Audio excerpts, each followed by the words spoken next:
মানুষ চেনার 4টি উপায়। নাম্বার 1, একজন মানুষ কিভাবে কথা বলে ও তার কথা বলার প্রকাশভঙ্গি দিয়ে একজন মানুষের ব্যক্তিত্ব সম্পর্কে জানা যায়।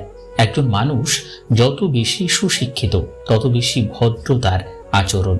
নাম্বার 2, যে ব্যক্তি সবসময় ট্রেন্ডি পোশাক এবং দামি জুতো পরে নিজেকে সবসময় শো অফ করার চেষ্টা করে, তারা অধিকাংশই উন্নত চরিত্রের মানুষ নন, তাদের স্বার্থপর হওয়ার সম্ভাবনা বেশি থাকে। নাম্বার 3, হাতের লেখা দেখেও মানুষকে চেনা যায়।